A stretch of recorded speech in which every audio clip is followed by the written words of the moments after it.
అక్క నేను బయట ఎందుకు పోతా నేను పోదు ఉండాలి చెప్తే ఇల్లేదు ఇనంగా వచ్చినేమో వచ్చిందా నిమ్మలంగా ఉండి మంచిగా కాపాడుకో మంత్రకాడు తంత్రకాడు ఎవడు వచ్చినా నువ్వు పక్కన ఫస్ట్ వచ్చిన్నాడు 5 ఆకులతోటి నన్ను వెనక పెట్టిరు కదనే ఆ రోజు పెట్టిరు 5 ఆకులతోటి వెనక పడేసిరు నన్ను వద్దని పారేసి ఆనందం తోటి నేను ఇలా ఎన్నో కష్టాలు పడుకుంటూ బయటకు వచ్చిన నేను చెప్పినో చెప్పలేదో దేవుని గుర్తుగా వద్దని పారేసి నిజమే తల్లి వద్దని పారేసి నిమ్మలంగా నువ్వు కూడా నీ గత మీద ఉండు అందరికి కాపాడుకో ఈడికే మంచిగా అందరికి కాపాడుకుంటే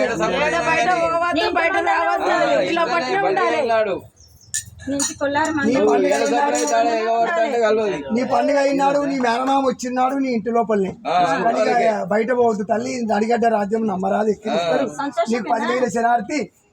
నీ తలము లోపలనే ఏ రాత్రో ఏ పగలో కానీ మళ్ళీ శివలేఖకి అన్ని దాలా రద్దుంచాలి సర్వానికి రద్దుంచుకొనే ఉండాలి శివలేఖ మీద సకల శాండాలానికి అట్లయితేనే ఉండు గడ్డాల పుల్ని శివలేఖని కట్టెపెట్ట సర్వానికి రద్దే కదా సకల శాండాలానికి రద్దు చేసుకొని ఉండాలి తల్లి నీకైతే అన్ని రద్దే కానీ చెప్తున్నా